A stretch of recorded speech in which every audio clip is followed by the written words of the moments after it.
Cek. Oke. Kali ini kita akan membahas terkait dari Terra yang non-abelian. Oke.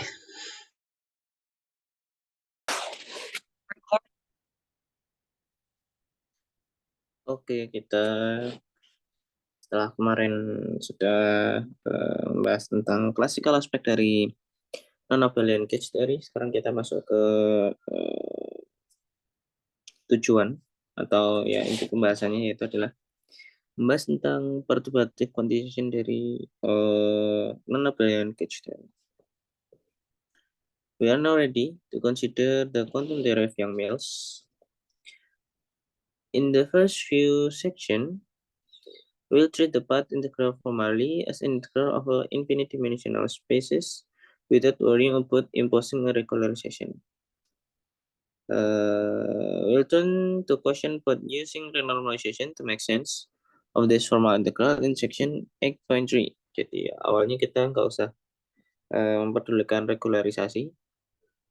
Regularisasi itu maksudnya yang pakai dimensional regularization atau cutoff regularization. To specify Yang-Mills theory, we had to pick a principal G bundle P to M together with a connection delta on P.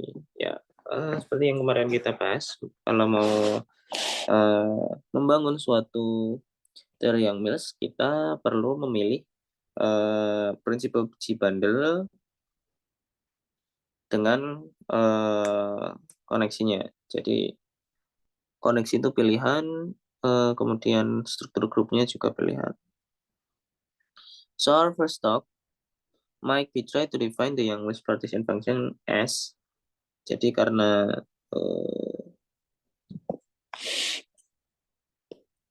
seperti yang kemarin sudah disinggung sedikit, partition function dari Yang-Mills theory itu mungkin bisa kita tuliskan seperti ini. Jadi seperti biasa eksponensial dari minus Yang-Mills action per h bar diintegralkan terhadap semua kemungkinan koneksinya atau gauge posisinya di sini A, di mana Yang-Mills actionnya seperti kemarin itu minus setengah G square ym integral trace f delta which star f delta. As before, the curly A is the space of all connection on P. Jadi ini adalah space of all connection on P.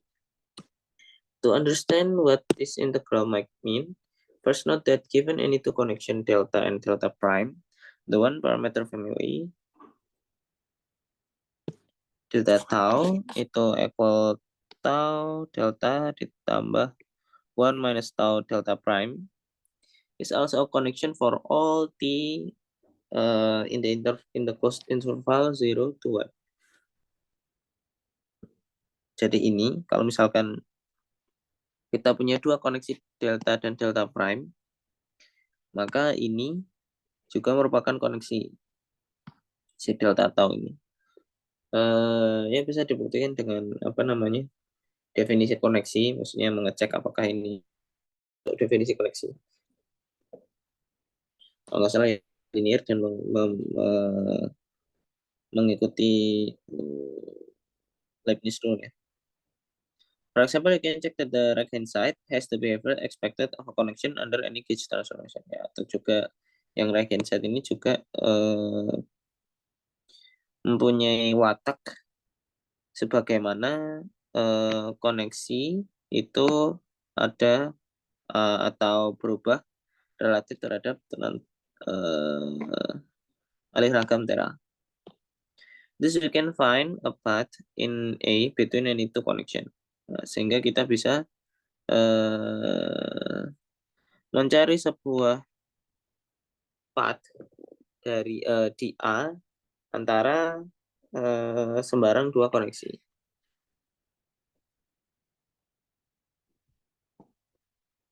Sepertinya dengan ini caranya. since delta prime since nabla prime minus nabla itu anggota one form in M with the value in the Lie algebra G, we conclude that A is an infinite dimensional affine space whose tangent at any point is this.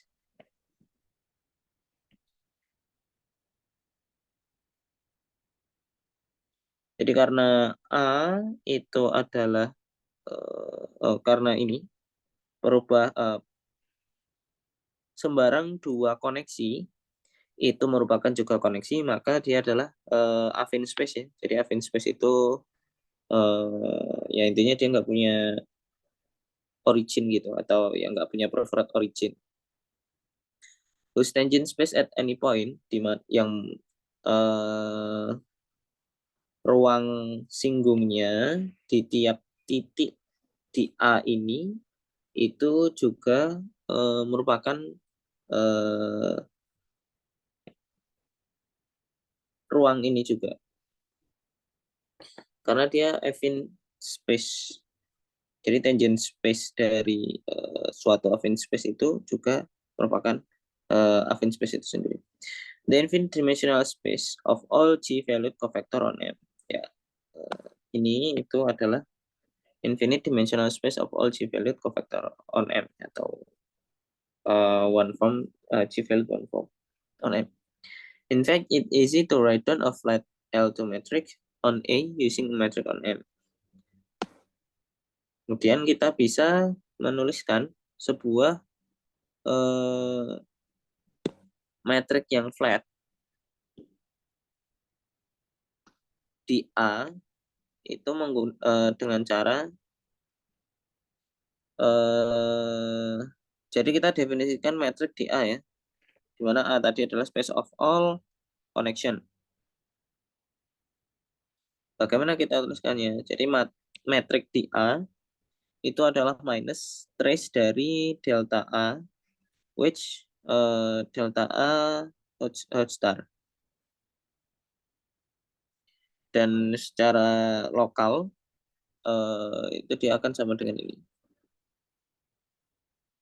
In other words, given any two tangent vector A1, A2 in omega 1 M G at the point delta and point nabla in A, maka di S square A1 itu sama dengan, jadi ini kita kenakan dengan A1 itu ya, dan dia nanti hasilnya ini trace A1 which star itu independent of where in A we are. Jadi karena dia affine space ya,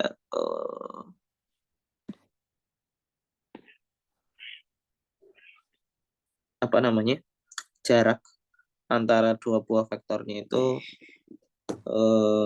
tidak bergantung di mana kita berada. This is encouraging. A just look like an infinite dimensional version of Rn with no preferred origin since there is no preferred connection on B. We might now hope that the path integral x.1 means formally that we shall pick an arbitrary base point delta naught in A, then we write another connection delta naught plus A with the measure dA indicating that we integrate over all A in omega 1M using the translationally invariant measure on A associated to the flat metric x.4. Ya, ini cara atau prosedur yang sama seperti waktu kita bahas zero dimensional quantum field theory atau kita waktu membahas introduction. Jadi ya, tapi itu ternyata tidak. Such an infinite dimensional flat measure does not exist. We are dealing this for now. Ya, walaupun seperti yang sudah kita bahas di awal-awal, measure-nya itu nggak eksis, tapi ya kita nggak perlu membahas itu. For connection delta yang sama dengan delta naught plus A, the action becomes Ini tinggal dimasukkan saja delta F deltanya kan delta kuadrat ya. Delta kuadrat. Jadi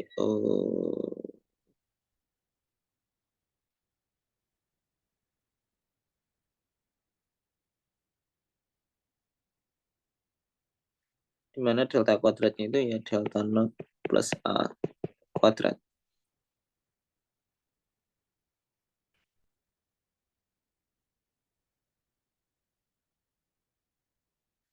Saya dapat delta not square plus delta not E delta not plus E square.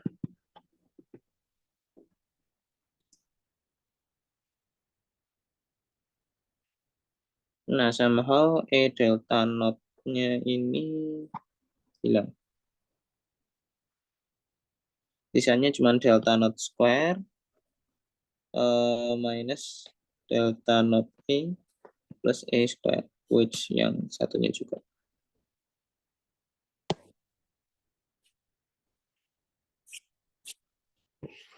For example, untuk topologically trivial bundle, a standard choice would be to pick the trivial connection delta not equal D as a base point. Misalkan kalau di topologically trivial bundle, itu standard choice-nya itu adalah memilih trivial connection delta not equal D as a base point.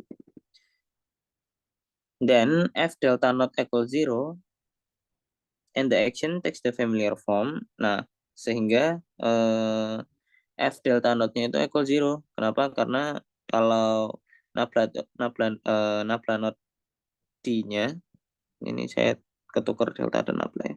Nabla not D-nya itu D square, di mana D square-nya itu selalu 0 karena nilpotensinya. D square-nya 0 ya. And the action takes the familiar form, dan aksinya sekarang tinggal yang bagian belakangnya tadi. As above. Dan ini seperti yang biasa itu ya, yang apa namanya F itu kan biasanya sama dengan DA plus A which A. Yang seperti ini. The path integral 8.1 will be interpreted as an integral over all gauge field A. However, in some circumstances, we'll meet later. Even P is topological trivial, it will be useful to choose a different base point nabla not for which F nabla not is not equal 0, known as background field. In this case, the first term on the right-hand side is the action for the background field and comes out the path integral as an overall factor, while the remaining action for A involves the covariant derivative with respect to the background field. Jadi kalau misalkan kita ambil nabla not-nya itu D, maka aksinya jadi seperti ini. Tapi nanti bisa saja kita ambil nabla not-nya itu enggak D. Kalau kita ambil nabla not-nya enggak D, maka suku yang ini itu enggak 0. Dan kita interpretasikan seperti biasa, dia menjadi background field.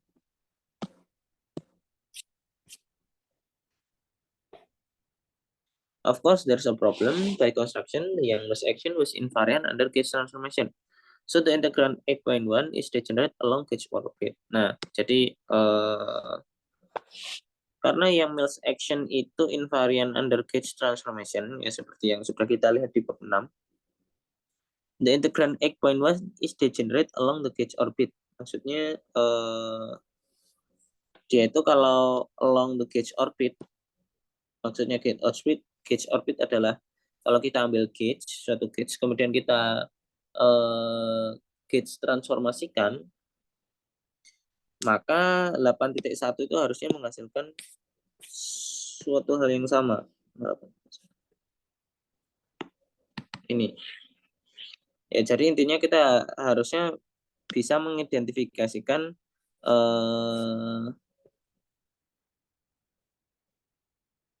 gauge boson atau gauge field yang dia itu ada dalam gauge orbit yang sama, atau dua gauge field yang dia bisa bisa didapatkan dari suatu gauge transformation. Consequently, the integral inevitably diverge because we are vastly overcounting ya. Karena overcounting, karena harusnya dari suatu gauge orbit kita hanya mengambil satu gauge saja, nggak diintegralkan terhadap semua. You made this problem already in the case of KD during the micromass cavity course. Nah, kalau masih ingat yang di KD itu ada gambar dari Davidong yang seperti ini. Jadi ini gauge orbitnya, kemudian kita ambil gauge fixing atau kita ambil suatu gauge tertentu. Nah, kalau yang integral 8.1 itu kita mengintegralkan untuk semua gauge yang ada gitu. Nggak peduli apakah gauge-nya itu sebenarnya mempunyai fisis yang sama. Nah, seharusnya kalau mau konsisten, kita harusnya mengintegralkannya terhadap gauge fixing-nya ini. Jadi dari satu gauge orbit itu kita ambil satu representasi, kemudian kita integralkan untuk semua representasi yang kita pilih. Whereas here, the right thing to do is to integrate just over physically inequivalent connection. Nah, jadi harusnya kita harus mengintegrasinya untuk physically inequivalent yang seperti yang sudah kita bahas di KFT 1. Kalau misalkan ini gauge orbit, maka koneksi di sini dan di sini atau gauge field di sini dan di sini untuk gauge field yang ada di satu orbit itu menghasilkan fisika yang sama. Jadi harusnya kita integralkannya untuk gauge orbit yang berbeda saja. Ya makanya harus diambil gauge fixing ya. These are not related by gauge transform yang tidak terrelasikan oleh suatu aliragam Tera. In other words, the correct path integral yang Mills should be of the form. Nah, sehingga yang tepat itu harusnya aksinya itu seperti ini. Salah, bukan aksinya, partition functionnya itu seperti ini. Jadi partition functionnya itu hanya diintegralkan relatif terhadap space of all connection modulus by G, where G is the space of all gauge transformation. Jadi dia dibagi dengan atau dimodulu dengan space of all gauge transformation. So that A modulo G denotes the space of all gauge equivalence classes of the connection. We do not count as different two connection that are related by a gauge transformation. Ya, seperti tadi intinya pokoknya ini itu sudah kita ambil untuk sembarang gauge orbit kita ambil satu anggotanya saja untuk diintegralkan. Jadi ini artinya kalau ada suatu gauge orbit, maka gauge orbitnya ini kita anggap sebagai satu kesatuan atau menjadi equivalence classes of connection. Note that definition means gauge symmetry does not exist in nature. We have taken the quotient by the gauge transformation in constructing the path integral. Nah, di sini kita lihat bahwa sebenarnya gauge symmetry itu nggak ada karena waktu kita mengintegralkan pun ya kita nggak pakai gauge symmetry gitu. Maksudnya bahkan kita cuman dari gauge symmetry itu kita cuman ambil satu saja, satu representasi saja. We have taken the quotient by the gauge transformation in constructing the path integral. So the resulting object has no knowledge of any sort of gauge transformation. Jadi ya intinya di sini nggak ada lagi gauge transformation. Maksudnya ya intinya begitu. The same conclusion holds if we compute correlation function of any gauge invariant quantities, whether be local operators built from gauge invariant combination of matter field or Wilson loops running around some curves in space. Konklusi yang sama itu juga berlaku jika kita ingin menghitung fungsi-fungsi korelasi dari sembarang besaran yang dia itu gauge invariant. Mau dia lokal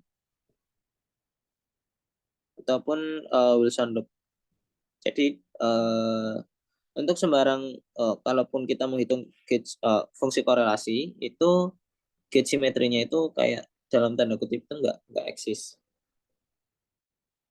However, we are not out of the woods. I don't know what the idiom mean. Whilst A itself was just an infinite space, the space A modulus G is much more complicated. For example, it has highly non-trivial topology investigated by Atiyah and Jones and Singer. Certainly, A modulus G is not affine. Nah, sekarang ini A modulus G itu nggak affine. So, we don't yet have any understanding of what the right measure d mu use on this space is even formally. In the case of electrodynamics, you were able to avoid this problem, at least in the perturbation theory of R4, by picking a gauge, defining the photon propagator, and just getting on with it. The nonlinear structure of non-abelian theory means we will have to consider this step in more detail.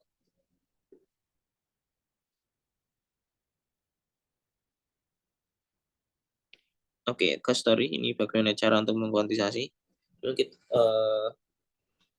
Di waktu kita membahas BRST quantization in string theory sebenarnya kita juga udah membahas sedikit. Tapi yang di situ cuman konklusinya saja. Kalau di sini kita membahas dari mana dapat prosedur BRST quantization-nya. The way to proceed was found by Feynman, DeWitt, and by Vadev and Popov. To understand what they did, let's warm up with a finite dimensional example.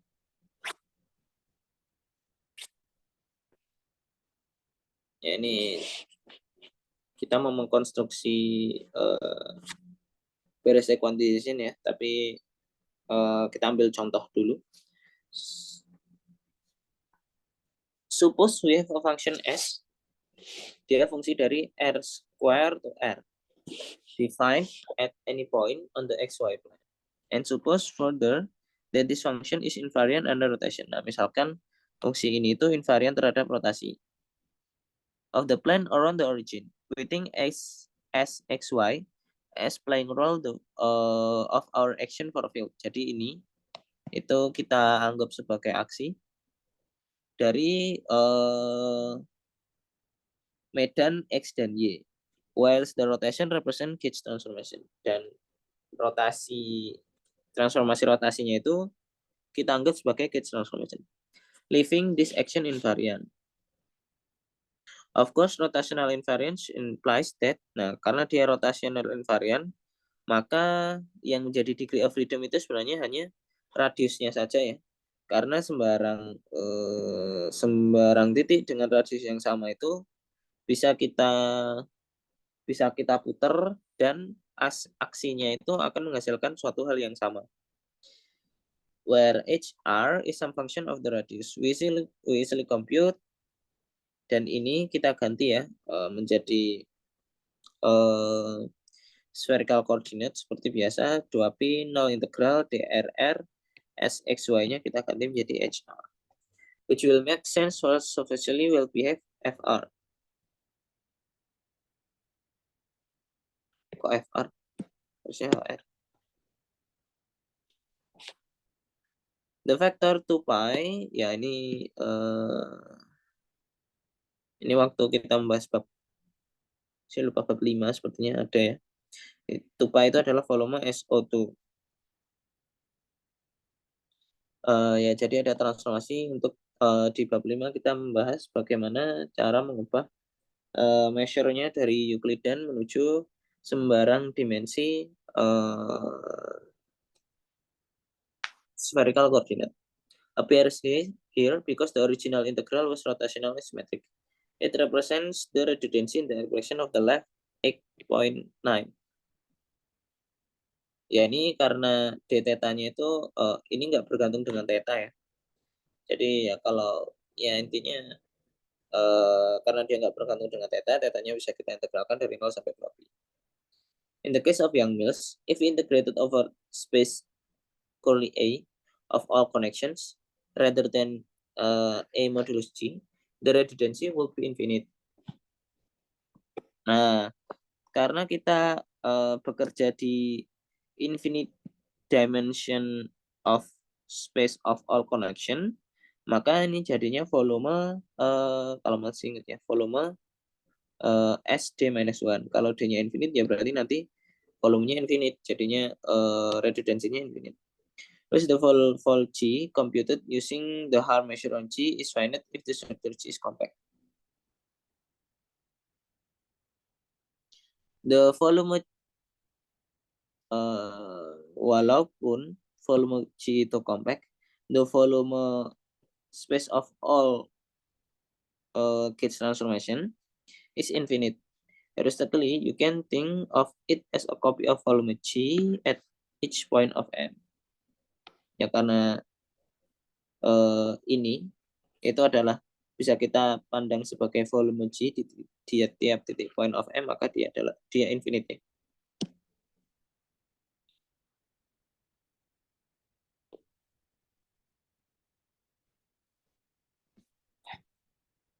Oh, saya salah menjelaskannya. Bukan volume S D-1. Ini berlaku kalau kita mengubah dari ini ke spherical. Tapi kan yang mau kita hitung nanti integral dA untuk space of all connection. Nah, tapi kalau misalkan hanya dimodulus dengan C, nanti somehow keluar redundancy yang sebanding dengan volume space of all Gibbs transformation. Yang mana space of all Gibbs transformation ini juga infinite.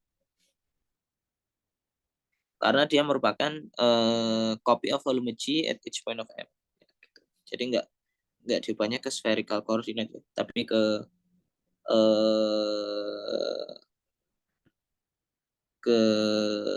integral yang mirip dengan ini 8.8. Nanti akan keluar faktor volume Curly G yang seperti ini dan dia infinite. Makanya dia tadi divergence mana ya?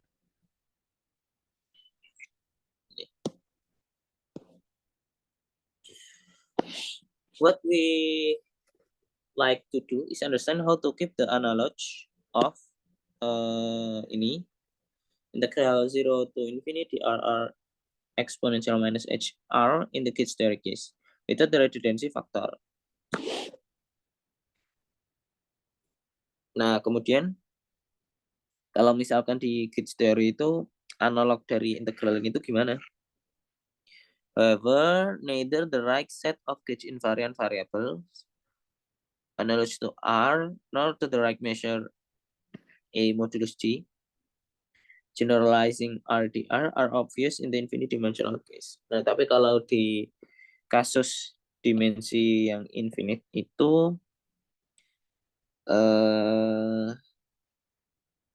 himpunan-himpunan dari variabel yang Gibbs invariant itu dia berarti analogous to R yang ini ya.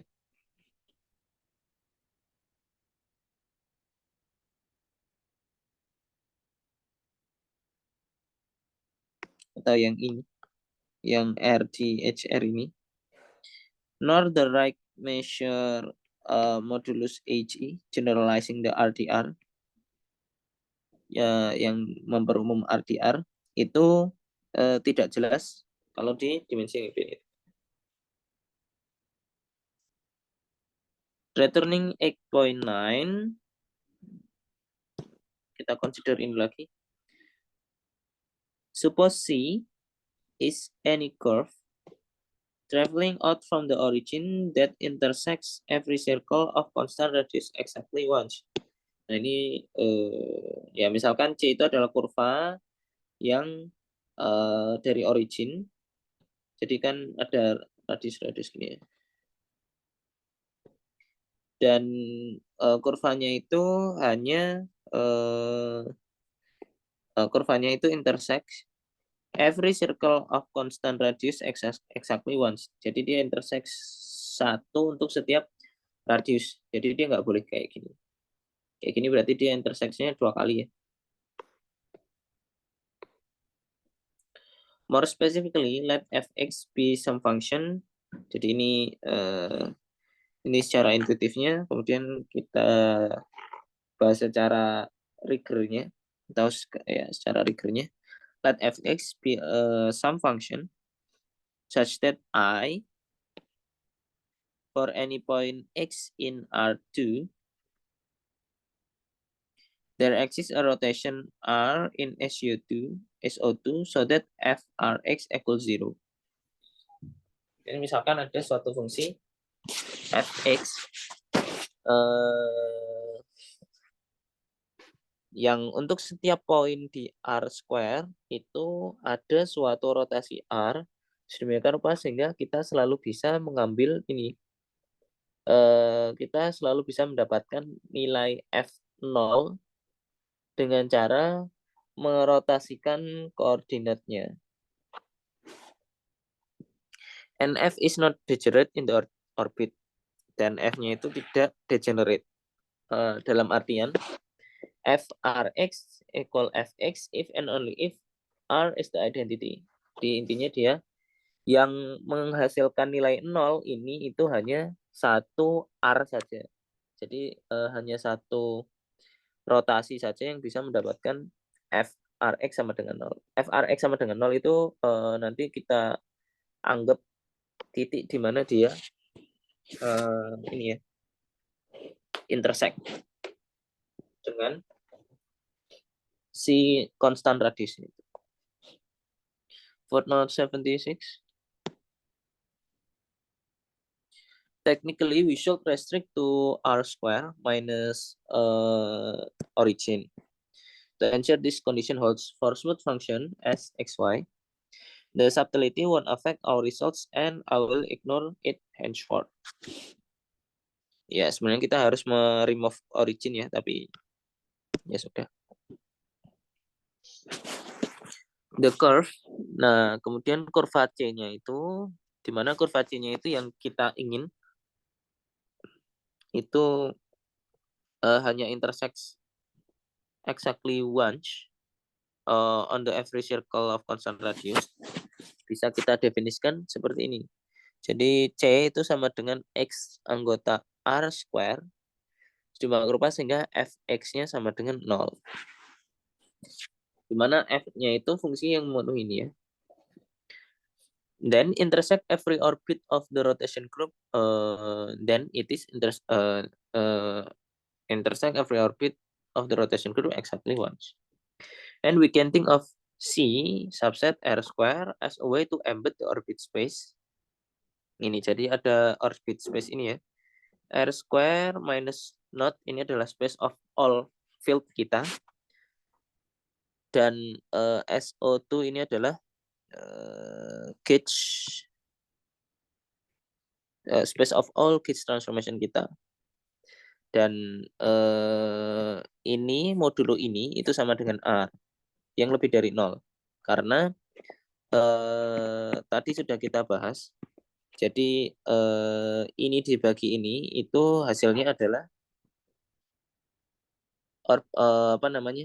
space yang dia diparametrisasi oleh radius lingkaran ya.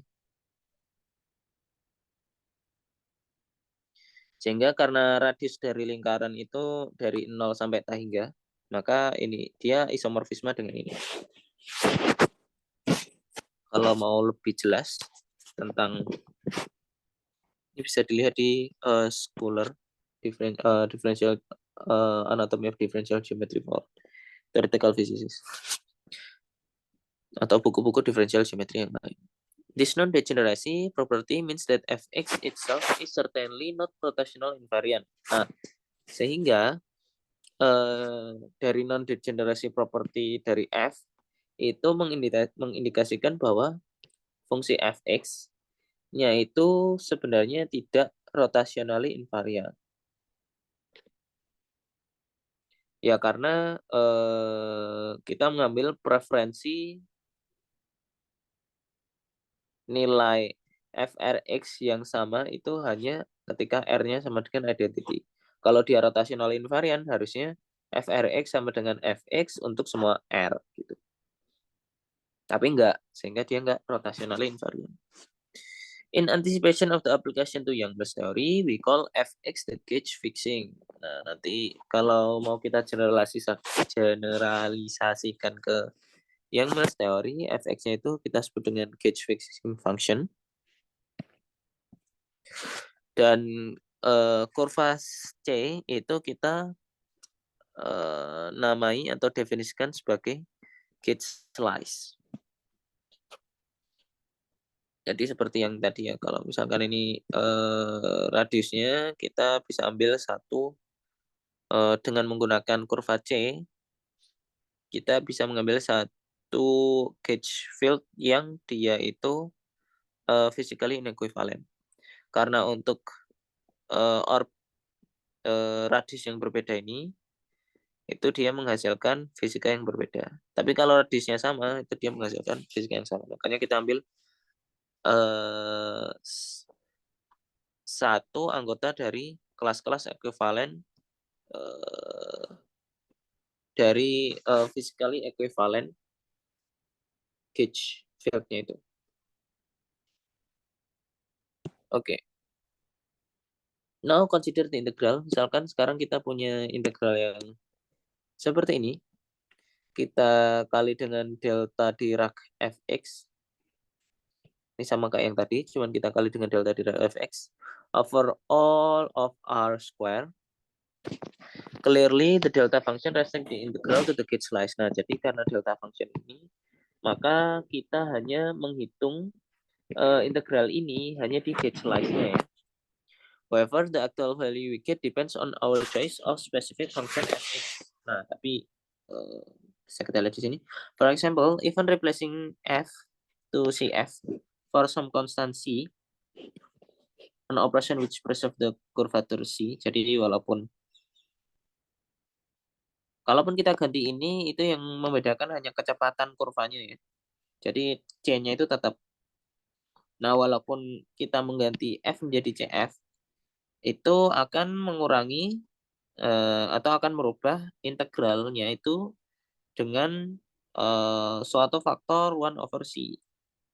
Jadi kalau f-nya ini kita ubah, maka keseluruhan ini juga akan berubah. Padahal harusnya nggak bergantung dengan bagaimana cara kita memilih gauge fixing function-nya itu.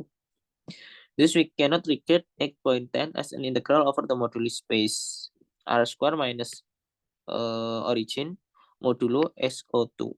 It also depends on exactly how we embedded this modulus space inside R square. Nah, jadi harusnya berarti integral ini belum cocok ya, karena dia masih bergantung dengan F. Harusnya nggak bergantung dengan bagaimana cara kita memilih gauge fixingnya. Nah, ini gambar yang lebih bagus dari si David Skinner-nya sendiri tentang gambar gauge fixing di kasus tadi. The gauge slice should be chosen to be transferred to the gauge orbit, which for SU2 are the circle shown in gray. Jadi ini gauge slice-nya itu ini ya, yang merah ini. Gauge orbitnya yang gray. Dan kita bisa memilih satu anggota dari gauge orbitnya itu untuk merepresentasikan physically equivalent fenomena yang sama. The problem arose because the delta function change as we change fx. Nah, tadi faktornya tadi itu muncul karena karena delta functionnya itu berubah ketika kita merubah fx. Nah, sehingga agar integralnya itu nggak berubah ketika kita merubah fx, maka kita tambahkan dengan suatu faktor ini, delta fx. Di mana delta fx-nya ini kita definisikan sebagai f r theta x diturunkan terhadap theta. Dan kita ambil ketika theta-nya sama dengan. Where the right hand side means we compute the rate of change of f with respect to a rotation r theta through angle theta. Evaluated at the identity theta equals 0. Yang right hand side-nya itu artinya adalah kita menghitung perubahan F relatif terhadap rotation theta, rotation r theta melalui sudut theta, dan kita evaluasi di identitas theta sama dengan 0. Notice that we only need to know how an infinitesimal rotation acts in order to compute this. Perhatikan bahwa kita itu sebenarnya hanya butuh untuk mengetahui bagaimana infinitesimal rotation act in order to compute this. Ya, karena ini ya. It's clear that the new integral, nah sekarang integral kita ini involving the modulus delta f doesn't change if we rescale f by a constant factor as above. Nah sekarang integral 8.12 ini enggak berubah ketika f-nya ini kita rescale dengan constant factor seperti yang di atas. Ataupun itu juga tidak berubah ketika kita merescale f by a non-zero r dependent factor CR. Ataupun kalau kita merubah si f dengan r dependent factor si r itu dia integral 8.12 ini nggak berubah juga ya. Which means that 8.12 is completely independent of the choice of function used to define the gauge slice. Nah, sekarang kita sudah menemukan suatu integral yang dia merepresentasikan bagaimana kita hanya mengambil medan-medan yang kita pilih dari gauge slice-nya tadi. Jadi ini si delta ini merepresentasikan kita cuma ambil yang bagian kurvanya aja, kurva yang ditentukan oleh fx, dan faktor delta fx-nya ini meng-ensure, menjamin bahwa integral keseluruhannya itu nggak bergantung dengan pemilihan fx-nya itu bagaimana. In fact, I claim that 8.12 is actually independent of the particular gauge slice itself. Nah, bahkan di gauge slice-nya ini ya maksudnya bergantung dengan fx ya. Ya sama aja ini. Artinya sama aja. Dia independen dari bagaimana cara kita memilih gauge slice-nya itu. Oh, ini beda ya. Jadi kalau R dependent atau kita rescale F-nya ini dengan si R, maka gauge slice-nya itu masih sama, cuman bedanya kecepatan aja seperti yang saya jelaskan tadi. Tapi kalau kita ganti completely, kita ganti F-nya, itu 8.12 ini tetap nggak berubah. To see this, nah sekarang pembuktiannya. To see this, let F1 and F2 be any two different gauge fixing function.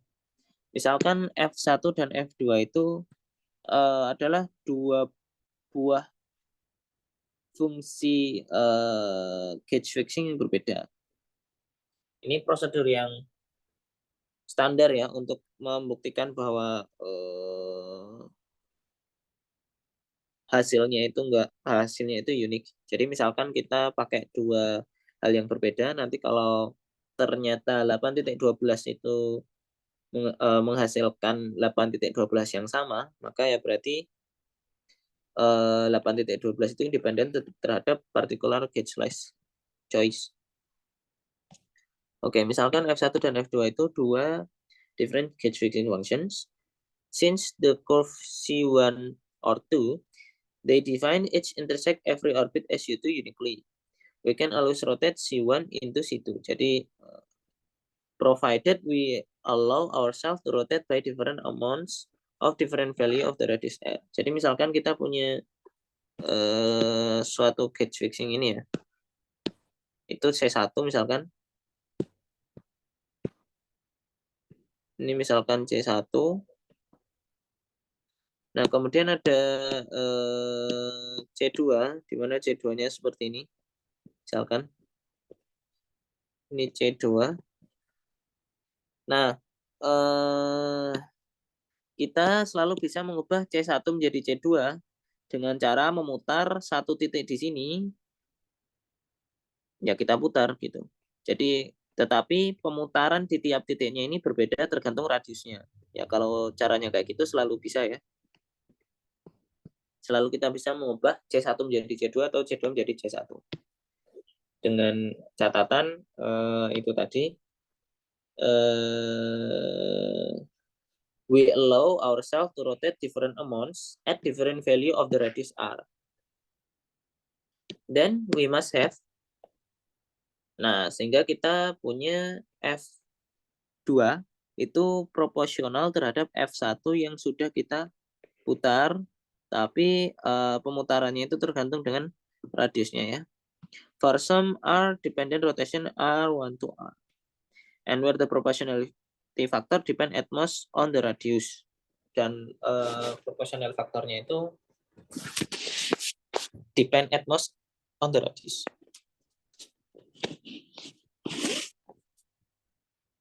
By rescaling invariance, dan karena dia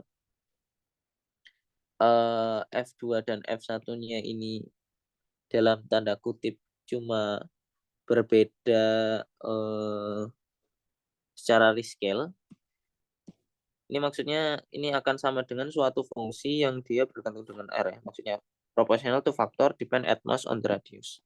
Nah, dan kita tadi sudah bahas bahwa ini itu rescaling invariance. Ini dari kalimat yang di sini. Maka karena dia rescale invariant, itu berlaku persamaan 8.14. Delta F2 dikali dengan delta F2 sama dengan delta F1 yang X-nya itu X aksen dikali dengan delta F1 X aksen, di mana X aksen ini adalah R12 dikali X for any point X in R, whether it lies on our curves or not. Now the statement that the action Sx is rotationally invariant means that it takes the same value all around every circle of constant radius. Pernyataan bahwa aksi Sx itu rotational invariant artinya adalah Sx-nya itu hasilnya sama untuk circle yang radiusnya sama. Jadi atau Sx-nya sama dengan Sx prime, di mana X prime-nya itu adalah R1 to X, yang dia X yang sudah dirotasikan. Nah, sehingga ini si measure-nya dx prime dy prime itu sama dengan dx dy. Because again this measure is rotational invariant at every value of r. Footnote 77. Again, it's a good idea to check you are comfortable with the assertion by writing ini and explicitly working the transformation of the measure. Ya, dihitung Jacobiannya ya, dan ini kelihatan jelas nanti hasilnya Jacobiannya 1. Allowing the fact that the angle alpha r itu equal this depend on the radius, you'll find the measure is nonetheless invariant. Ya, tapi intinya pokoknya Euclidean measure kalau kita rotasikan dia tetap dia invariant. Putting all this together, the integral 8.20 is independent of the choice of gauge slice. Jadi 8.20 R greater than 0 to R square as we wish to show. Jadi karena si ininya udah sama, kan kita ingin mengetahui apakah ini sama dengan integral dx prime dy prime delta f, misalkan f1 ya, f2 apakah dia akan sama dengan ini? Kalau x prime delta f1 x prime eksponensial minus s x prime over h bar, dan sama ya tadi karena ininya hanya proporsional terhadap faktor depend at most on the radius, sehingga kita punya ini. Jadi ini udah sama dengan ini, dan kemudian S-nya itu ternyata sama juga, dan measure-nya sama, ya udah berarti semuanya sama. Jadi kalau kita ganti F1 dan F2-nya, atau kalau sembarang F1 dan F2 yang dia merupakan two different gauge fixing function, ternyata integralnya ini menghasilkan suatu hal yang sama. Jadi dia independen terhadap how we pick the gauge slice. Nah, ini bahas concrete example. As a concrete example, suppose we choose C to be the x-axis. Misalkan C-nya itu adalah suatu dia x-axis defined by the zero set of fx equal y. Fx equal y berarti atau nanti kita ambil fx equal y equal 0 ya. Jadi y-nya itu nanti equal 0. Kalau y equal 0 kan berarti dia x-axis ya. Thus, delta fx tadi didefinisikan sebagai f r theta x ya.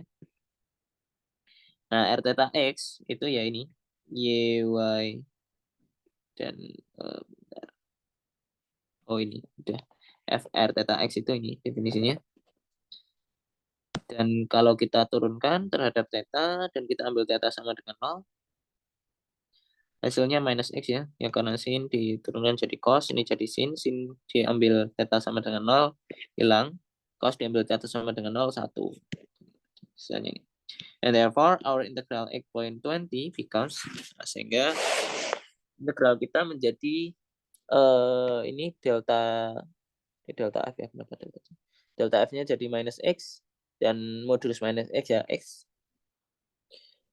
Delta fx yang ini karena fx-nya sama dengan y, maka dia jadi delta y. Nah, dy delta y diintegralkan ya berarti ya hilang gitu. Sebenarnya ini y-nya nanti diambil 0, tapi s-nya ini nanti seperti tadi dia hanya akan bergantung dengan suatu fungsi yang fungsinya itu hanya fungsi radius saja ya. Tapi radius kita di sini adalah x karena kita mengambil gauge fixingnya itu adalah x-axis. Where the last step we have used the fact that since sxy was rotational invariant along the line y equals 0, it can only depend on the radius of x atau modulus of x. Since x is an even function of x, we have, nah karena x-nya even function maka ada faktor 2 di sini. Ya karena ini even, maka ini bisa kita ganti jadi, ini harusnya menjadi infinity sampai infinity, jadi 2 kali 0 sampai infinity, kemudian kita definisikan x-nya itu menjadi r. Which disagree with the radial part of our original integral by factor 2. Nah, sekarang tapi ada faktor 2 nih. What gone wrong is that the circle of constant r intersects x axis twice. When x greater than 0 and when x less than 0. Karena kita tadi harusnya mengspesifikan hanya x lebih dari 0 atau x kurang dari 0 ya. Tapi karena kita nggak mengspesifikan itu, kita hanya choose bahwa c-nya itu bx axis, maka ya dia akan intersect si radius yang sama ini twice kali di ketika ini dan ketika ini. And our gauge fixing condition y equals 0 failed to account for this. In other words, it's likely failed the non-degeneracy property. We'll see below that this glitch is actually a model of something that also happened in the case of Yang-Mills theory. To recap, that we have achieved with all this is that for any non-degenerate gauge fixing function f, we can write the desired integral over the space of orbit r square minus 0 modulo SO itu isomorfik dengan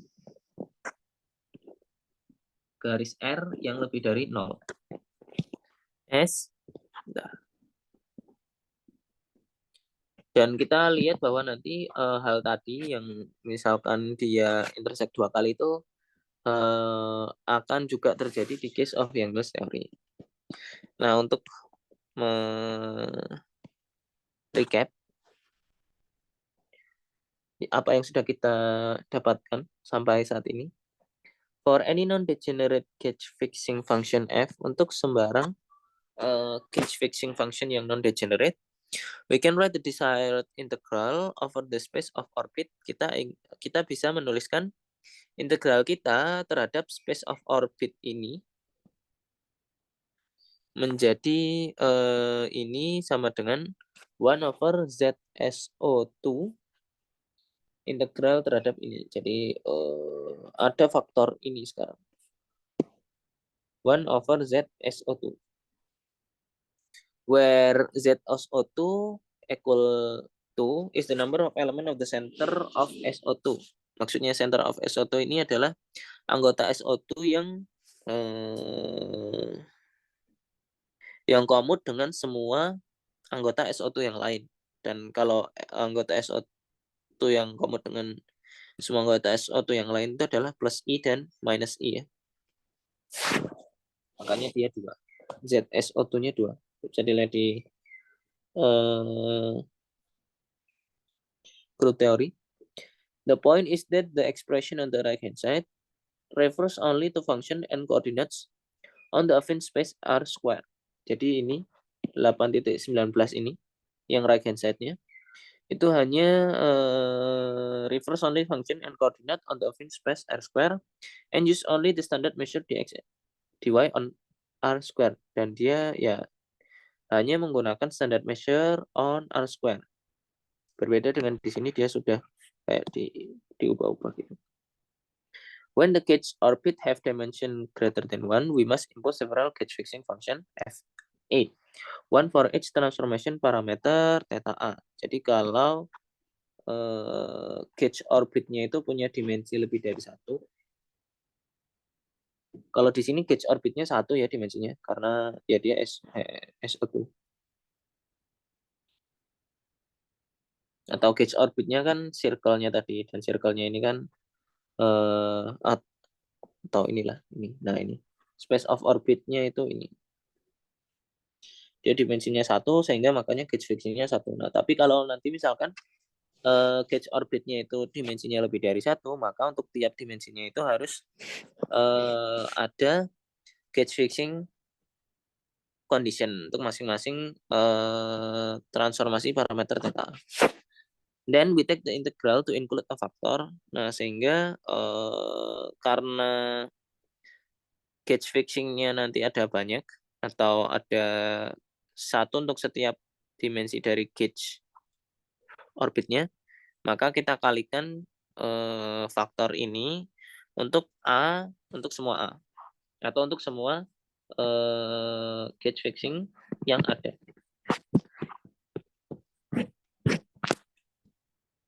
Where now delta F is the Faddeev-Popov determinant, dan sekarang delta F-nya itu menjadi determinan ini. Karena yang awalnya tadi definisi delta F-nya itu hanya untuk satu dimensi ya. Nah sekarang kalau untuk yang dimensinya lebih dari 1, kita ambil determinan dari turunan FA terhadap theta. For generic set variable X in Rn, jadi X-nya ini anggota Rn, where the action is invariant under some transformation X to R theta X, not necessary rotation. Jadi ini nggak necessary rotation, tapi ya suatu gauge transformation lah. Depending on the parameter theta A. Again, this will allow us to write an integral over the space of orbit of the transformation in terms of integral over affine space Rn. Jadi dengan cara yang seperti ini sebenarnya yang mau dilakukan itu kita ingin menuliskan integral yang kita sudah mensortir gauge field yang memberikan physically equivalent fenomena, tapi kita tetap menggunakan integral yang seperti ini. Karena tadi sudah dijelaskan ada beberapa masalah dari space ini, dari space A modulus G, di mana ya ada banyak masalah lah. Tetapi kalau di space yang A ini udah lebih tem lah kita udah tahu metriknya dan lain-lain. Sehingga untuk mendefinisikan path integral dengan cara yang seperti ini itu lebih visible. Nah, tapi drawbacknya harus dikali dengan faktor-faktor yang seperti ini, tapi ya nggak masalah.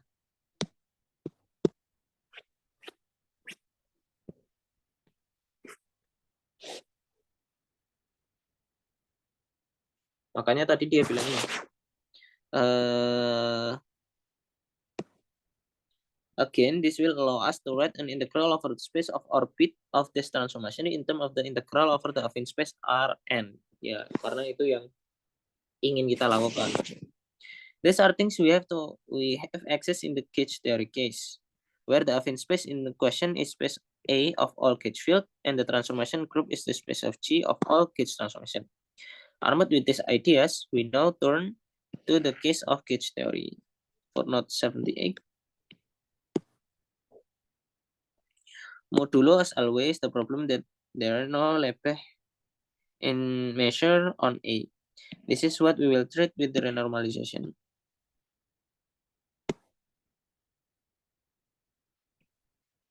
Nah, ini yang Mills theory. We can fix the gauge redundancy by picking a particular connection in each gauge equivalence class. Seperti ini gauge slicing. In other words, by picking embedding of A modulo G to A, specified by some gauge fixing function Fa. Nah, ini kita masuk ke ingat-ingat tadi analoginya dari yang kasus SO2 tadi. The most common choice of gauge fixing functional are local, in the sense that Fa depends on the value of the gauge field just at single point X in M. Jadi pemilihan yang paling umum dari gauge fixing functional itu adalah dia lokal. Dalam artian Fa, karena A-nya ini depend on the space-time ya, depend on the value of the gauge field just at a single point X in M. Ya, lokal itu artinya tadi. Fa itu depend on the value of the gauge field just at the single point of X in M. Heuristically, we then restrict to, dan yang sama kayak tadi, kita restrict bahwa Fax-nya itu sama dengan 0 at every X in M by inserting delta F yang sama dengan ini.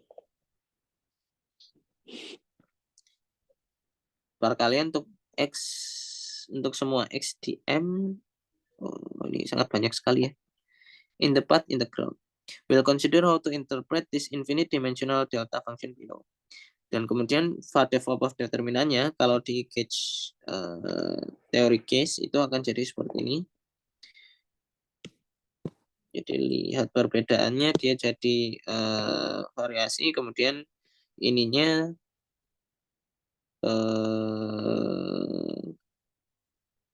jadi bergantung dengan lambda dan X. Ya sebenarnya sama sih. Kurang lebih sama. Where A lambda itu sama dengan A ditambah delta lambda denotes an infinitesimal gauge transformation A with parameter lambda AX valued in that joint. Like the delta function, delta F, this determinant is now an infinite dimensional matrix. Determinan ini sekarang adalah infinite dimensional matrix. We'll consider what this determinant means momentarily. Determinannya ini adalah infinite dimensional matrix ya, karena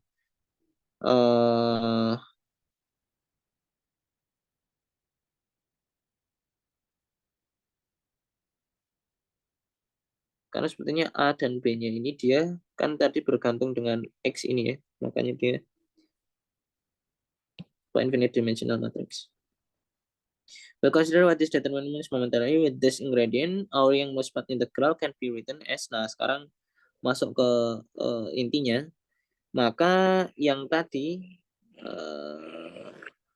path integral yang kita pilih A modulo G yang harusnya seperti ini, itu bisa kita tuliskan menjadi seperti ini. Dimana yang right hand side ini lebih tame Dalam artian dia diintegrasinya terhadap space of all connection, tetapi modulo G-nya ini termanifestasi menjadi faktor ini.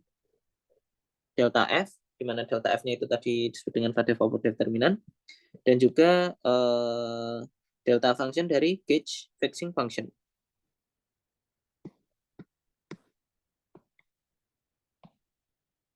Where the factor of delta F and delta F restrict us on the arbitrary gauge slice, but leave no dependence of any particular choice of slice as above. Ya, seperti yang tadi, bagaimana cara kita memilih representasi dari kelas-kelas ekuivalen dari gauge field-nya itu nggak bergantung dengan cara pemilihan. Bagaimana kita memilih representasi dari kelas-kelas ekuivalen dari A ini. Again, the advantage of right-hand-side that it refers only a knife integral measure over all connection. Nah, seperti yang saya jelaskan tadi, yang ini itu tadi lebih tame daripada yang ini. For some purposes, especially in perturbation theory, it's useful to rewrite the delta F and delta F, delta Dirac function and the Vadev-Popov determinant factor in a way that makes them amenable to treatment via Feynman diagrams. Nah, untuk perturbation theory purpose itu ini dan ini, faktor ini dan ini itu lebih bagus kalau bisa kita tuliskan atau bisa kita ubah sedemikian rupa sehingga dia kompatibel dengan Feynman diagrams. Gimana caranya? Caranya ya kita jadikan dia sebagai suatu eksponensial dari suatu fungsi gitu dan diintegralkan. Jadi taking our root from Fourier analysis, we introduce new bosonic scalar field H, sometimes called Nakanishi-Lautrup field, and write delta F itu kita tuliskan seperti ini. Nah, apa bagusnya? Bagusnya nanti ya jadinya eksponensialnya ini bisa masuk ke sini, bisa jadi aksi total, dan ya integralnya ini ya kita integralkan untuk semua part dari si Nakanishi-Lautrup field ini. GF ini gauge fixing ya, karena delta F ini merepresentasikan gauge fixing. Jadi kita mau menuliskan si ini, delta F-nya ini dengan cara yang seperti ini, di mana aksi dari gauge fixing-nya ini bisa kita tulis sebagai minus I integral trace H hot star FA. Dimana kalau kita tuliskan secara lokal, dia jadinya ini. Dan yang determinan Vadev-Popov juga sama. Itu yang tadi disebut dengan gauge fixing action. Nah, kalau Mas the idea is that H is a Lagrange multiplier. Jadi H-nya itu hanyalah bisa kita pandang sebagai Lagrange multiplier H yang ini.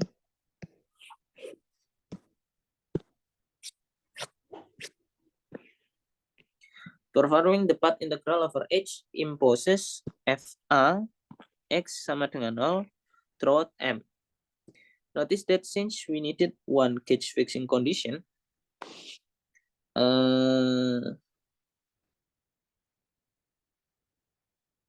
for every gauge parameter, we take H to lie in the adjoint representation H in omega not M G. This doesn't imply that 8.25 8.24 is gauge invariant. Indeed, it cannot be if it to fit a gauge ya. Seperti tadi ya, si F itu enggak gauge invariant. Dan kita hanya membutuhkan satu one gauge fixing condition untuk tiap parameter. Nah, sekarang untuk yang Vadev-Popov determinan delta F, recall that if M is n times n matrix and Ci C bar J are n component Grassmann field, Grassmann variable. Jadi dia dalam tanda kutip fermion ya. Then determinan M is equal integral dN dC eksponensial Cg MGI, CI. Ini kita bahas ini ketika kita membahas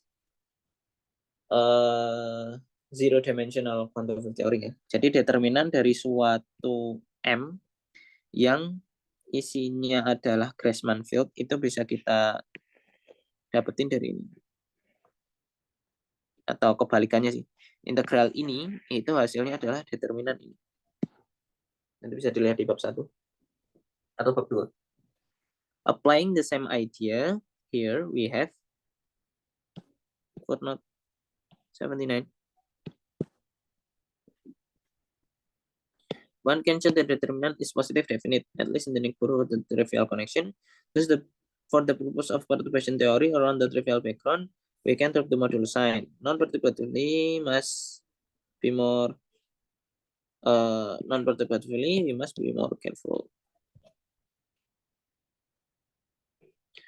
Jadi applying the same idea in the cara ini, determinan ini, maka determinan ini harusnya dia akan sama dengan integral dari DC dikali C bar eksponensial dari suatu fungsi yang seperti ini, dan kita sebut dengan cos function.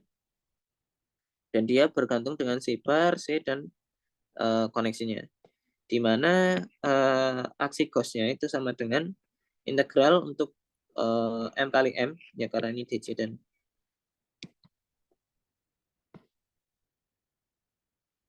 C bar A dikali dengan yang mau kita hitung tadi, determinannya, dikali dengan C by.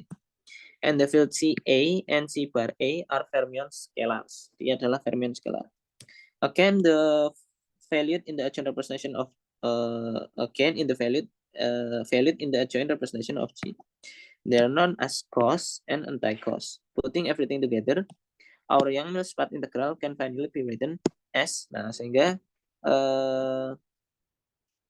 integral yang seharusnya adalah kita integrasikan untuk physically inequivalent gauge connection itu akan jadi seperti ini.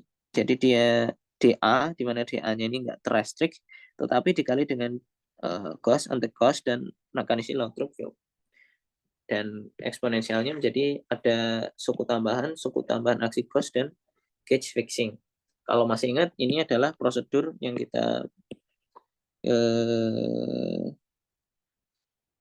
kita pakai ketika beresnya quantization di string teori ya. Jadi ceritanya begitu. Where the integral on the right hand side is formally to be taken over the space of all connection delta C bar CH. Everything on the right is now written in terms of an integral over the knife affine space of all connection, ini dA, bukan modulus G, together with the space of cos, anti-cos, and Nakanishi Lathrop fields, weighted by some action S, A, C, C bar H. Thus we can hope to compute it perturbatively using Feynman rules. Dan kita harap bisa hitungnya secara perturbatif menggunakan Feynman rules ya, karena bentukannya sudah enak gitu. Kalau mau Feynman rules harusnya lebih gampang.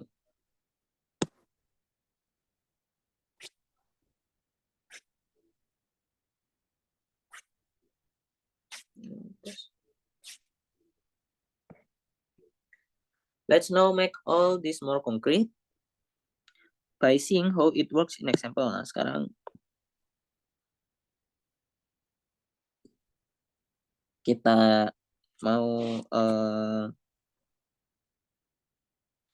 lihat bagaimana dia bekerja di suatu example. An important, frequently occurring choice of gauge is Lorentz. Ini Lorentz beda dengan Lorentz pakai T ya. Nah, dia kasihan. Kita lihat footnote 80. Poor Ludwig Lorentz, eternally outshone by Hendrik Lorentz. Jadi ya karena namanya sama, orang sering ngiranya Lorentz ini itu sama dengan Lorentz yang ini. Kalau yang Hendrik Lorentz ini yang bertanggung jawab di Lorentz transformation ini, dan bertanggung jawab yang memformulasikan Lorentz transformation to the point of having his work misattribute. karena namanya sama, dan ya si Lorentz ini setahu saya, yang saya tahu hanya di Lorentz gauge ini sih, yang lainnya wordnya saya belum tahu.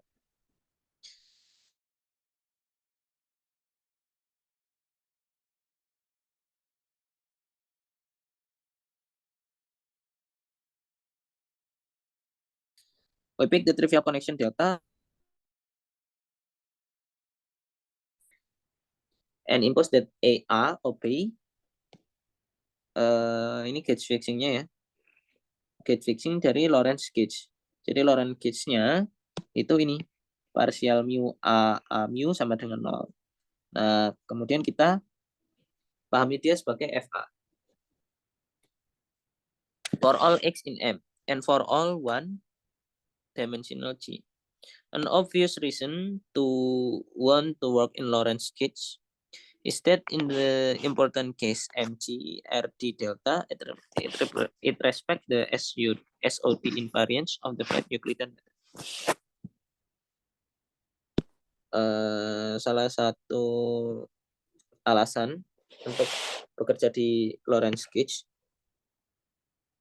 adalah ketika di important case di mana manifoldnya kita ambil Euclidean manifold dan metriknya kita ambil Euclidean metrik, it respect the SOD invariance of the flat Euclidean metric.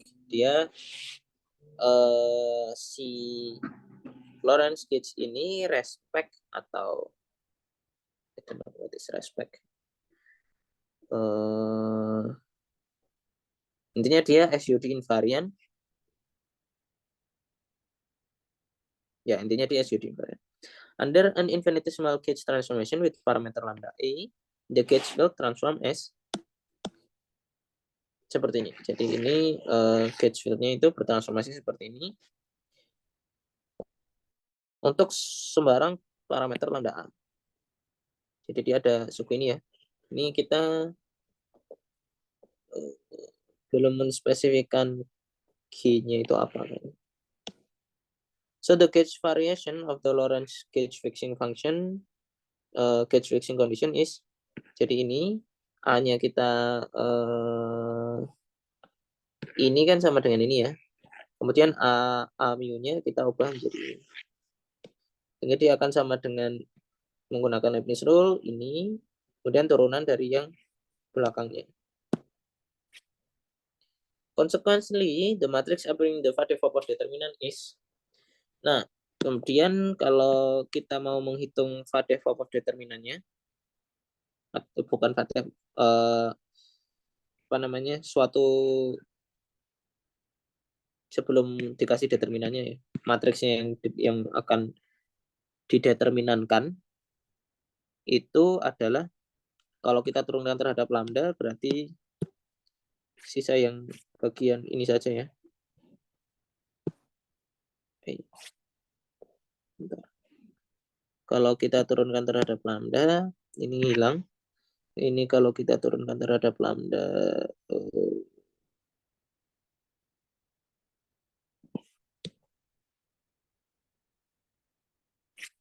bentar. Oh ya, dia jadi delta AP, kemudian yang bagian belakang itu hilang. Jadi kalau kita turunkan terhadap lambda B ini jadi delta AP ya. Kemudian yang ini jadi harusnya jadi delta DB. Tapi ini jadi delta DB-nya merubah ininya jadi B.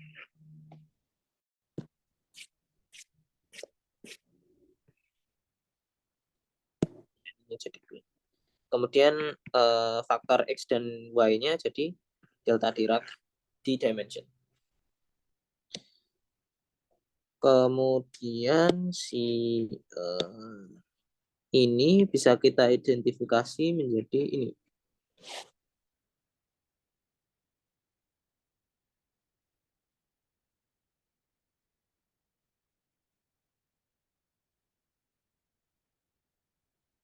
Where the differential operator partial mu delta mu acts formally on the variable x appearing in the delta function. Footnote 81. Recall that treated properly as distribution delta function are infinitely differentiable. Ya, delta function itu infinitely differentiable. Delta tadi itu sama dengan parsial plus FA ya, kalau nggak salah. Oh, ini delta itu sama dengan ini, parsial plus A.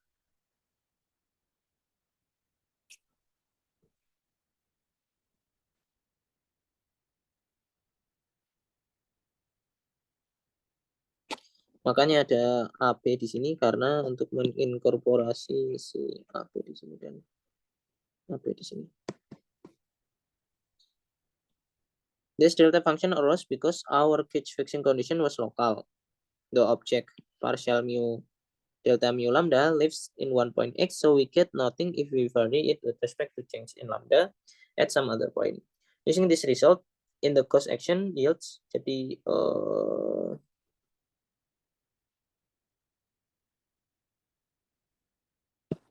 kita recall S aksi dari gauge ininya tadi kita apa namanya, substitusi tadi ya, nilai dari delta FA delta lambdanya ini kita substitusikan ke sini.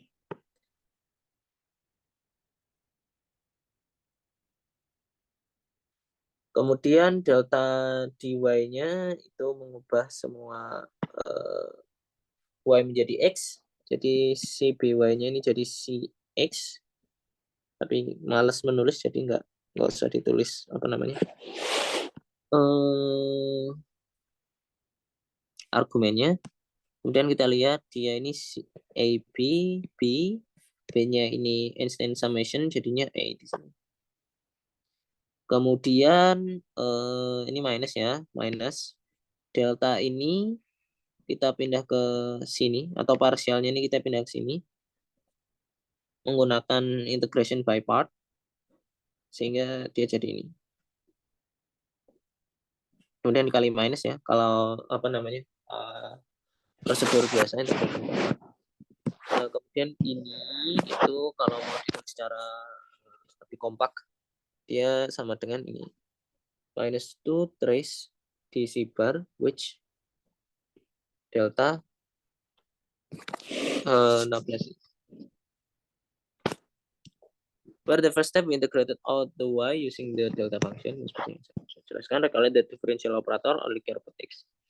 Altogether in Lorentz gauge we have the action. Nah, sehingga kalau di Lorentz gauge maka aksi kita itu jadi ini. Ini seperti biasa aksi yang dari Yang-Mills, kemudian ini aksi dari Gauss-nya jadi seperti ini, dan ini aksi dari gauge fixing-nya selalu seperti ini. Except for the strength spin characteristic of the Gauss field and the mixture of the covariant and normal derivative, this is now perfectly respectable local action for the scalar field coupled to the gauge field. Notice that in the abelian case, where the adjoint representation is trivial, the Lorentz gauge Gauss action would be delta m dc bar with star dc, and in particular will be independent of the gauge field A. Thus, the Gauss will be completely decoupled, which is why you didn't meet in the last term. Nah, kalau di abelian case, di mana ya Lorentz gauge biasanya, contohnya dipakai kalau kita pakai Lorentz gauge di QED itu gauge groupnya U1, jadi di abelian, maka adjoint representation-nya itu trivial ya. And the Lorentz gauge Gauss action will be ini, sehingga deltanya ini ya jadi D biasa. And in particular would be independent of the gauge field A. Dan dia independen dari gauge field A. Thus the Gauss would have completely decoupled. Jadinya nggak ada couple antara Gauss dan gauge field A, sehingga kita nggak, which is why you didn't meet in the last term. Misalkan kalau terkouple ya berarti nanti ada interaksi dari Gauss dan gauge field-nya, tapi kalau di abelian case nggak ada interaksi dari Gauss dan gauge field A. Akan ada ketika non-abelian, misalkan di QCD. Can we fix a gauge? Recall that in the finite dimensional case, we needed our gauge field function, gauge fixing function, to pay two conditions that we can indeed always find a gauge transformation so that FA equals 0 holds, And that once we have found this gauge is unique so that the particular starting the gauge slice and performing any gauge translation takes us of the slice. Misalkan kita sudah menemukan suatu gauge transformation such that FA sama dengan 0. This gauge is unique so that in particular starting on the gauge slice, misalkan kita start di suatu gauge slice, and performing any gauge transformation takes us of the slice. Jadi kalau ada slice ini, C, kalau kita ambil gauge transformation, ya kita nggak di slice C lagi. Let's start by considering whether we can always solve 8.29. 8.29. Ini ya, apakah kita selalu bisa solve si gauge fixing condition-nya tadi? In other words, let's delta in space of all connection. Jadi ini adalah koneksi by some arbitrary connection and let G delta denote the orbit of delta under G. Nabla maksud saya. Then we must show that there is always some nabla prime in G nabla. Apakah ada nabla prime di orbitnya ini? First connection one from obeys 8.29, di mana koneksi one from-nya itu obey 8.29. You have seen how to do this in the abelian case of the electrodynamics. You note that under gauge transformation, misalkan under gauge transformation di abelian case, A prime sama dengan A minus D lambda.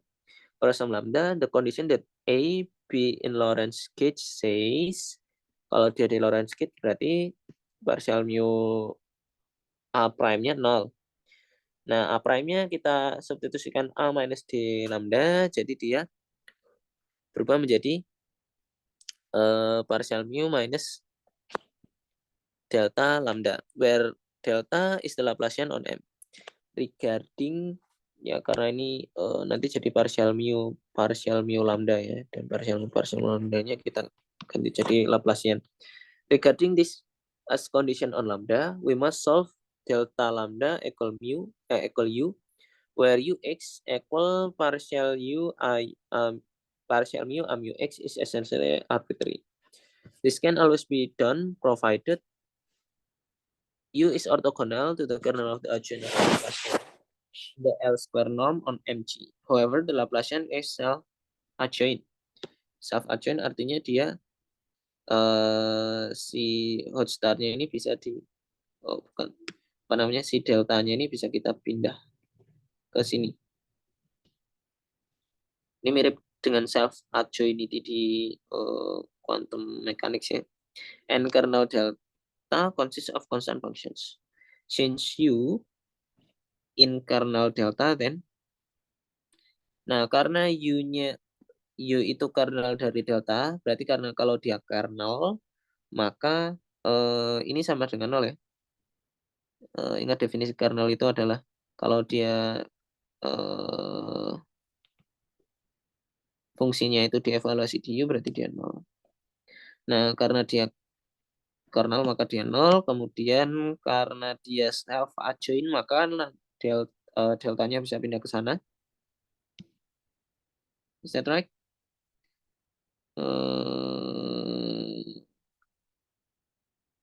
Sebenarnya ini hanya pakai integration by part, di mana deltanya hanya dd, bukan dd juga sih. Tapi intinya satu d-nya kita pindah ke depan, sehingga dia jadi seperti ini. Kemudian ini tidak lain adalah norm dari du square. Whenever u has compact support. Hence du equal 0, so u is constant. Nah, karena ini equal 0, maka du-nya equal 0 ya. Dan karena du equal 0, maka u-nya constant.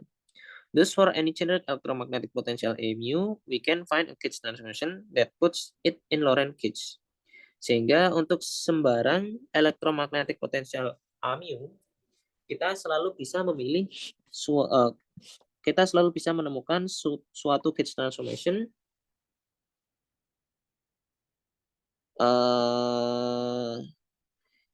dan yang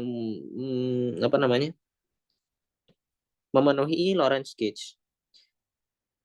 In the non-abelian case, things are more complicated because the gauge transform of a connection is nonlinear, seperti ini, this value depend on which A we start with. Jadi dia ini nonlinear ya, karena dia bergantung dengan A. It turns out that we can always solve point 29, but the proof is considerably more complicated. One was found by Karen Uhlenbeck. Ini dia dapat Nobel Prize di gauge theory. In 1982, at least for some common choice of M, and an alternative proof was later found by Simon Donaldson. We must still check that 8.29 singles out a unique representative so that we count each gauge equivalent class only once. Encouragement comes from the fact that the connection obeying 8.29 itu ini ya, Lorentz gauge ya, are orthogonal to connection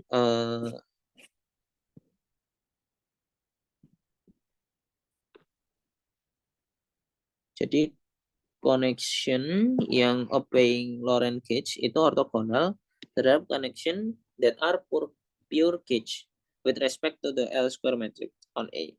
For A1 is a tangent vector at point nabla in A that obeys nabla.A1 equal 0, while A2 equal nabla lambda. Jadi misalkan ada suatu tangent vektor A1 yang memenuhi ini dan A2 yang memenuhi ini, asal tangent vektor that point on the direction of infinitesimal gauge transform, then yang awal-awal kita lihat bahwa di S square A itu sama dengan trace A1 which star A2, dan A2 itu misalkan dia memenuhi ini, bisa kita substitusi kemudian menggunakan integration by part, lambdanya bisa pindah dan kasih minus. Nah, karena dia memenuhi ini 0, maka ya dia sama dengan 0. Sehingga ds square-nya itu sama dengan 0. Using the Lorentz condition, thus changing our connection in a way that obey Lorentz gauge take us in direction that is orthogonal to the orbits of the gauge group. This certainly shows that the starting from any base point and integrating over all gauge weight along the slice incorporate only gauge inequivalent connection while we are near our base point. Jadi ini menunjukkan bahwa dimulai dari sembarang base point, kemudian integrating over all gauge field along the slice, incorporate only gauge in equivalent connection while we are near our base point. Jadi dalam tanda kutip dia hanya menjamin ketika dekat dengan base point kita aja. However, as infinite dimensional example where the line y equals 0 intersect each circle on constant radius twice, it doesn't guarantee that some other connection far away along the gauge slice isn't secretly gauge equivalent to one we have already accounted for. This troubling possibility is known as the Gripov ambiguity, after Vladimir Gripov, who first pointed out and showed it actually occurs in the case of Coulomb gauge delta I AI equals 0. The indices just run over R to the power of 3 subset R Minkowski space. Somewhat later, Singer showed that the Gripov ambiguity is in fact inevitable, no matter which gauge condition you pick. The gauge orbit always intersects the gauge slice more than once, at least for some reducible M. Jadi seperti yang kasus di mana kita ambil line Y0, itu ternyata no matter which gauge condition kita pilih, gauge orbitnya itu akan selalu intersect the gauge slice more than once. To show this, Singer noted that A is itself an infinite dimensional principal bundle over the space B, modulo G, where the group G of all gauge transformation plays the role of the structure group. A gauge slice amounts the global section of this bundle. Jadi gauge slice-nya itu adalah bisa kita anggap sebagai global section di bundle ini, i.e. the choice of unique point in A for each point in B. As a result, I want to state that the principal bundle element a global section with its topological trivial.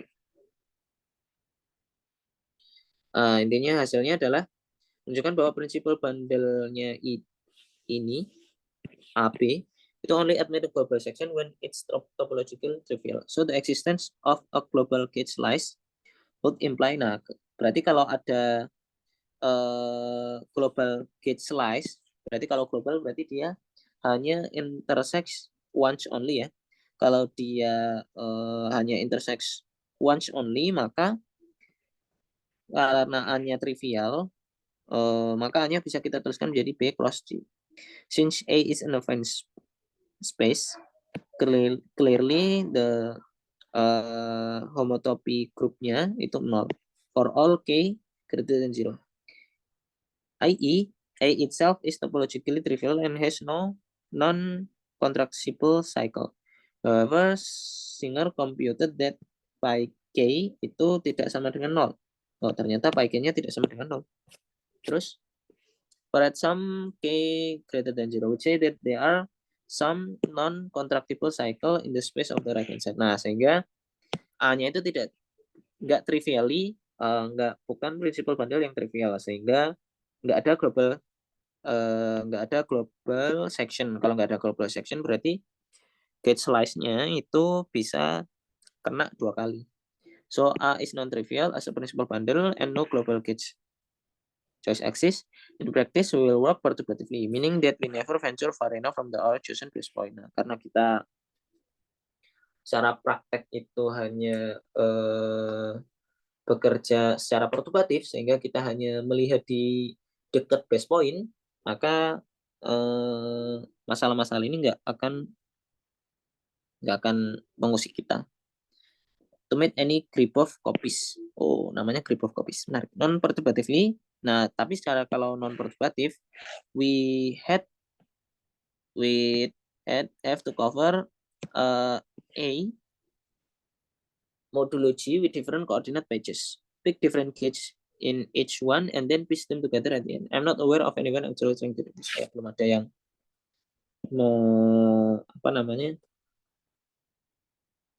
mengerjakan ini ya, bisa jadi. Tapi ya, ya intinya non perturbatively dari si non abelian gauge theory ini masuk di millennium problem ya, karena banyak problem matematika sebenarnya yang arise from this teori ya, seperti yang sudah dijelaskan tadi ya. Ya intinya nanti kalau secara non perturbatif atau ada fenomena-fenomena yang nggak bisa dijelaskan secara perturbatif, misalkan kayak mass gap atau quark, bukan condensation, yang quarknya nggak bisa keluar, siapa namanya, confinement. Itu adalah fenomena-fenomena yang dianggap akan bisa ter-account kalau kita sudah bisa menformulasikan non-perturbatively gauge, non-abelian gauge teori gitu. Ya, menarik. Oke, jadi intinya kita di sini sebenarnya paling penting ini sih, paham ini gimana kalau kita membahas gauge theory dan kita ingin mendefinisikan path integration-nya, maka kita harus mengidentifikasi koneksi-koneksi itu yang physically equivalent, sehingga harus kita modulo dengan G. Nah, tapi ini susah, dalam artian belum ada yang menemukan cara untuk mendefinisikan measure ini, sehingga kita menggunakan cara yang lain dengan mengintroduksikan gauge action dan gauge fixing action seperti ini, sehingga measure-nya ini lebih kita pahami. Ya intinya itu sih.